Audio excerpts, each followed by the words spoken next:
Hey everybody, get on in here. It's tea time. I got a cup. It says be still. Yep. And here's the other side of the cup. The cup's really hot. Oh. Be still and know that I am God. I love that.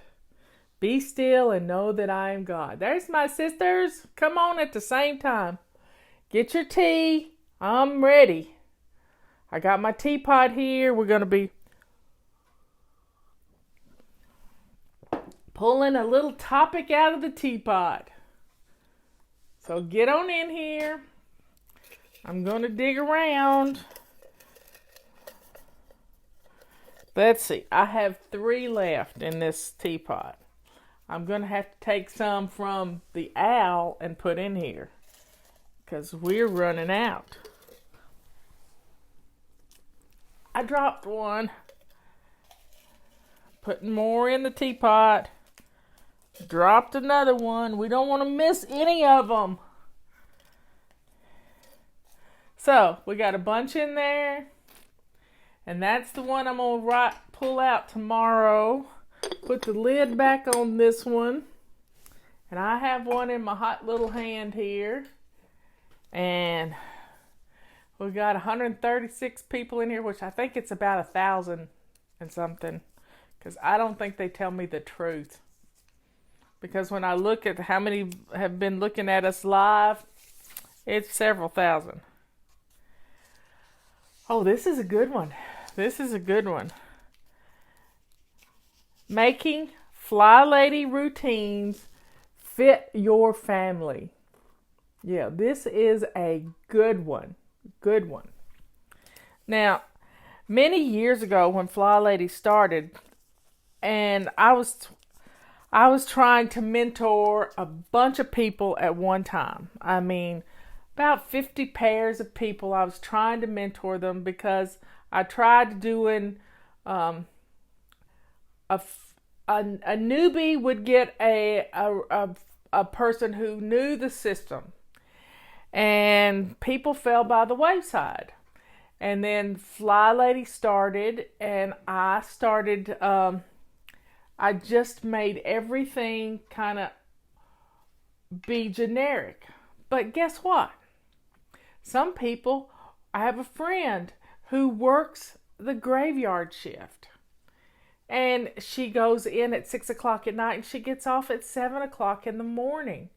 So her routines are not going to fit my routines because the precious lady needs to sleep. And sleep is so important. So you have to adapt our routines to fit your family. And here's how you do it. There's a morning routine and a before bed routine. Well, guess what? Her before bed is at 7 o'clock in the morning when she gets home. That's before bed for her.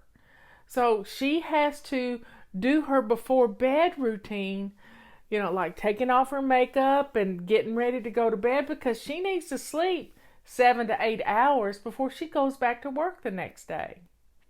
And people on the graveyard shift really have a hard time of it. I mean, it's tough. It's tough to work the graveyard shift. So you have to adapt your routine to a get up routine and a go to bed routine. On your basic weekly plan, your weekends, your days off may not be Saturday and Sunday. It may be Thursday and Friday. Who knows? So you have to adapt our basic weekly plan to when you can run errands, when you can do family fun time, all of this stuff. So adapting the FlyLady routines to your family is important. I know when Justin was little, his dad would work until 10 o'clock at night and come home at 10 o'clock. So he'd get home about 10:30, 10:15 or 10:30. Well, Justin didn't get to see his dad unless we stayed up and waited on him to get home. But we got to sleep late too. This was in the summertime. We got to sleep late in the morning. So it was fine because his dad didn't go to work until 1 o'clock in the afternoon. So we got to sleep late, get up and do our morning routine, at 9 o'clock in the morning. That's kind of how I do now. I go to bed at 12:30, 1 o'clock in the morning, and I can't turn on HGTV at 12 at night. I can't do it because I got to see the end of the show, even though I can record it. So I stayed up too late last night, and I slept in a little bit this morning, but I got up. I do the same routine every day. Make my bed, swish and swipe the bathroom, take a load of laundry to the basement. Bam, it's done. And right now I've got the dishwasher running because I've gone through some coffee cups today, and the cabinet's getting low. So we're running our dishwasher, and as soon as it gets done, I'll empty it because I like to have a dirty dish disposal unit. It makes me happy putting the dishes in the dirty dish disposal unit. So adapting your FlyLady, making FlyLady routines fit your family. For the most part, it's steady as you go. We're going to be in the same zone. We're going to be in the same habit of the month. Those things we're going to do as a collective team. But then your morning routine may be your go to work routine and your get home from work routine. So it's wonderful. You just have to rename your routines. You just have to rename your routines. So here we go. Make your FlyLady routines fit your family. Fit your family. And it's mainly, you're the heart of the home, and you have to make them work for you. If you have a husband that sleeps all day and you need to get out of the house with the kids during the day so he can rest, you're going to have something planned every day to get out of the house. But you can also do this. You can get a fan or my iPad has a fan app on it that it won't blow air or anything, but it makes a fan noise. And when Tulip was scared of fireworks and storms and stuff, and raccoons out on the back deck, we turned that fan on and she couldn't hear them because we noticed she never got upset. She never got upset with when the TV was on, but we can't leave the TV on all night. So we decided to just leave the app running all night long with this noise. And if you've got somebody that needs to sleep during the day, get you a noise maker, some kind of noise. And it's going to help that person sleep and not be disrupted by just a lot of random noises and different things. That white noise is just amazing to help you sleep at night or in the daytime when they're sleeping. So they have to get their rest. They really do, because they can't make it on 4 hours sleep. It's not good. So everybody, here's to a good night's sleep, whether it's in the daytime or the nighttime. And make your routines fit your family. Get your family involved. Not force FlyLady down their throats. Now, this happened a few years ago. Rebecca and I were in Nashville, and this guy came up to our booth, and we had this beautiful hot pink booth that had the chaos thing on it. Are you living in chaos? Can't have anyone over syndrome? And he came up to me and he said, FlyLady is a 4-letter word in our house, and I don't allow my wife to say it. And I just looked at him and I said, what do you mean? He said, well, she started doing FlyLady this and FlyLady that. And he said, now I want to apologize to you. And I said, why? And he said, because I told her not to mention FlyLady again. And now we really need you back, because when she was doing FlyLady, I said, well, let me say something to you. I don't recommend fly babies pushing FlyLady down the throats of their family. That's not how we do it. You're supposed to do it for you. You are supposed to do it for you. And then your husband and your children are going to see the difference.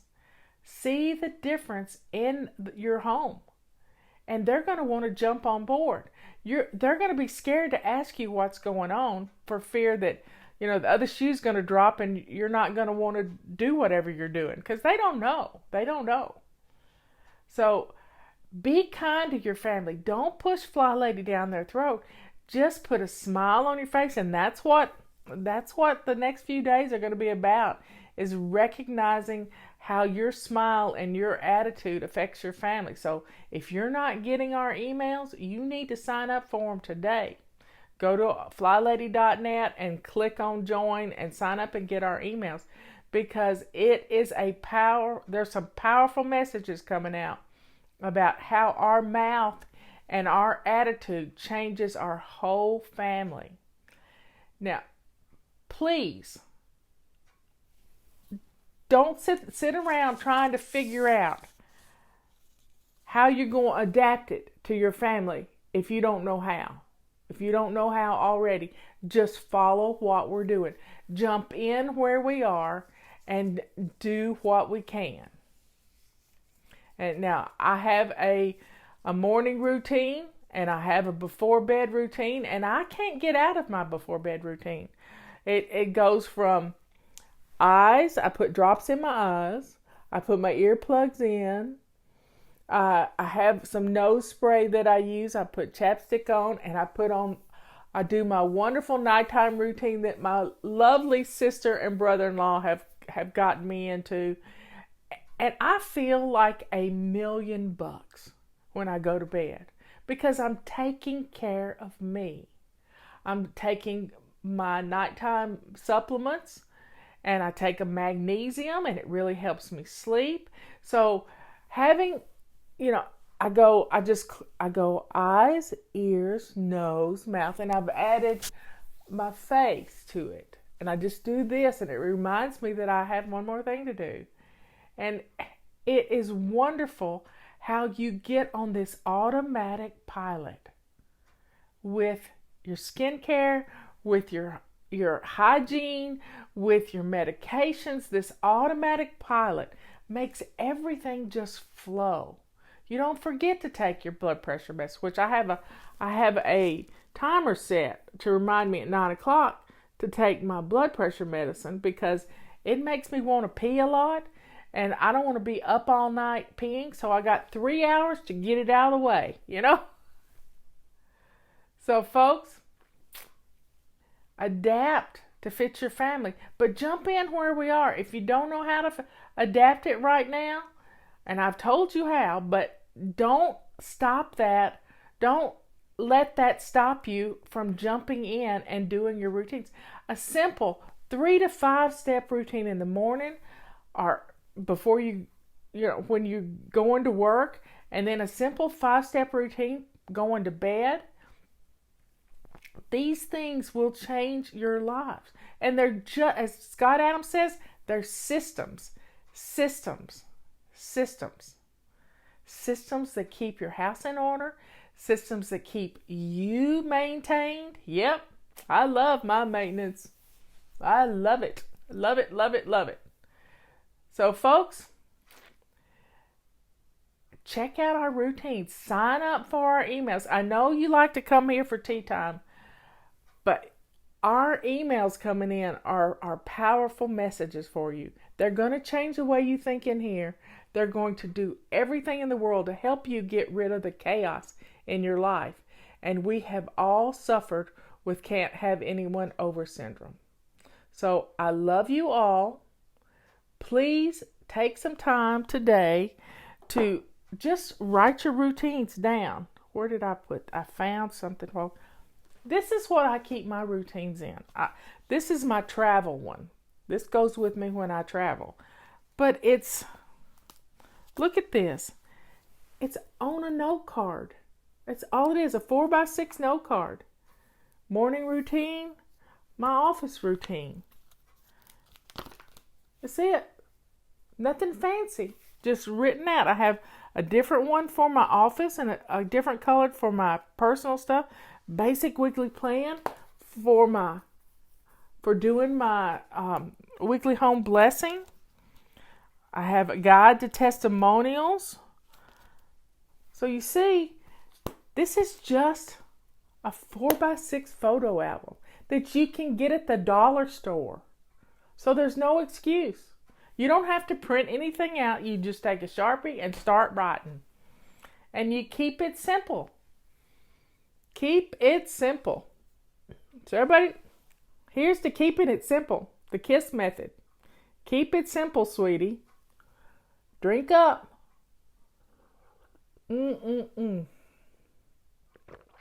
Oh, that feels good. Okay, I want you all to say a prayer for Mr. Mueller. Because it's just sad. It's just sad. It doesn't matter what side of the fence you're on. When you see somebody that's having problems, you need to pray for them. That's just all there is to it.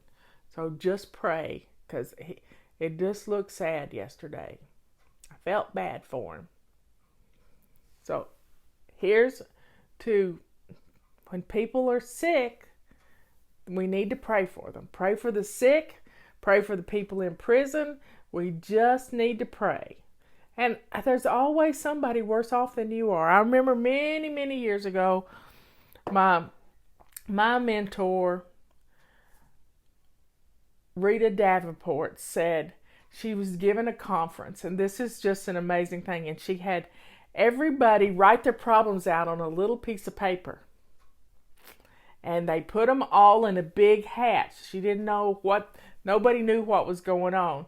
And then she says, okay, now I want you to come and pull a problem out of the hat. Your problem's going to go away, but I want you to pull somebody else's problem out of the hat. And nobody would do it because we're familiar with our problems. We can take care of our problems. You know, we know what to do. We don't want somebody else's problems. So there's always somebody worse off than you are. Always somebody worse off than you are. And, you know, now we just need to pray for peace to come in this country, peace to come around the world, peace to come into North Korea and South Korea, peace in Iran, Afghanistan, Iraq. We need peace. We need peace. We need the gold. There's my friend Martha. Hey Martha, love you. We need peace in this world. And we, as fly babies, can pray for this peace. We can pray for this peace. Peace for our families, peace in our homes, and it all starts in our little neck of the woods. I had a word come across my computer a while ago. It was open-minded.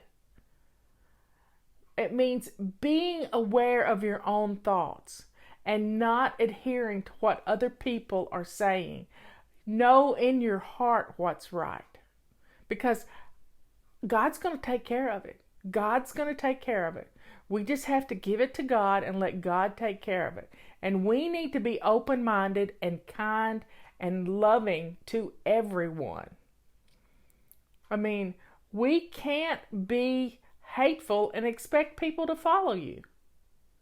We have to know what's in our hearts and what's in our minds. And we have to love everyone. Because we're commanded to do that. To love our neighbors as ourselves. Because if you don't love yourself, you can't love your neighbor. So we have a lot of people out there that are hateful and doing ugly things to folks. I mean, pouring water on police officers in New York City, that's hateful. But I look at it this way. It was the hottest day of the year. And hopefully it cooled the police officers off. That's what I'm choosing to believe. They were doing a nice thing, but they probably weren't. But I'm giving them the benefit of the doubt. So we have to pray for our police officers, our firefighters, and everyone who sacrifices their lives to help others. Our military personnel that are in harm's way. Let there be peace. That's my favorite song in the whole wide world. I think I'll find it on my iPod and play it for you sometime. Let there be peace on earth, and let it begin with me. And it starts in our homes, because when we get the stress out of our lives, we can help relieve the stress in others. And it's just a little thing, like, taking dinner to your neighbor.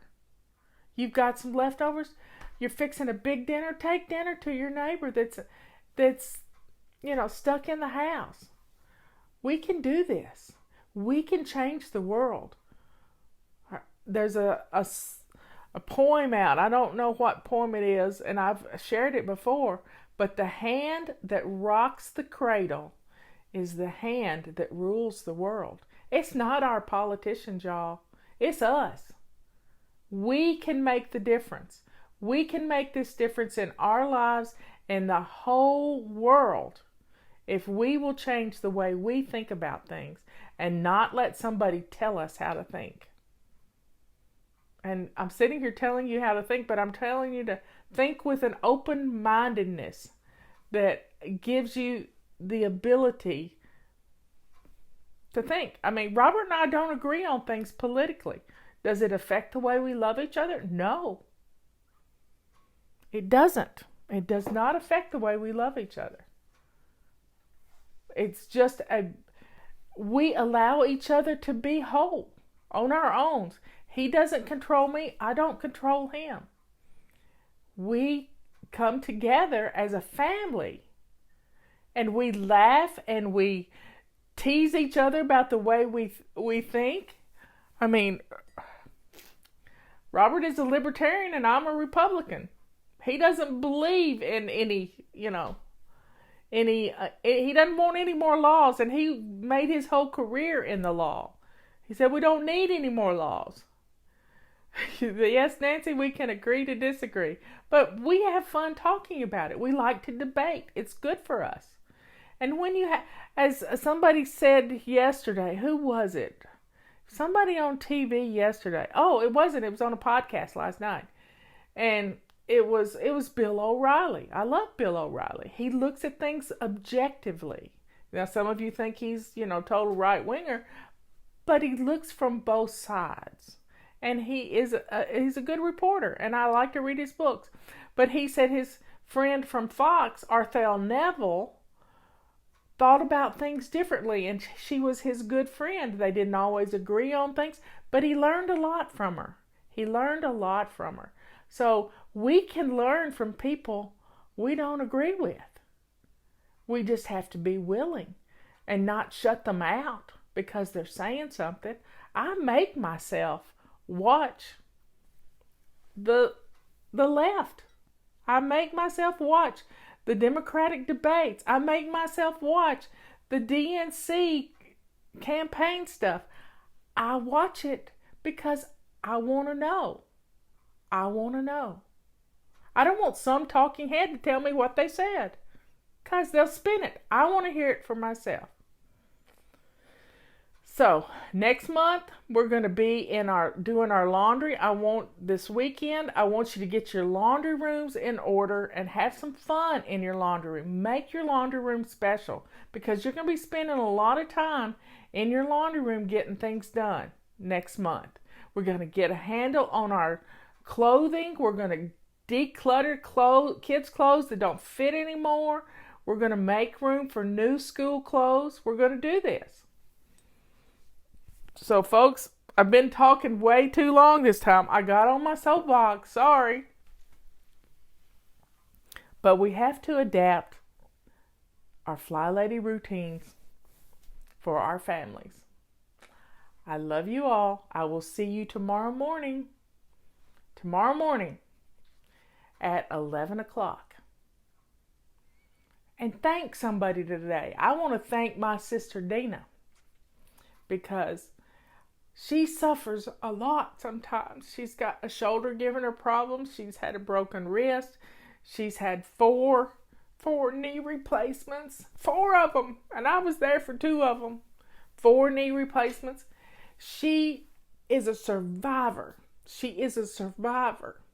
And she's found something that she really loves doing. So anytime you can find a job that you love doing, you never work a day in your life. I'm FlyLady. I know this to be true. I know it to be true. I love you all. Thank you, Sister Dina, for giving me something that I never thought I needed. But evidently, you're making me look like $1,000,000. I'll talk to you later.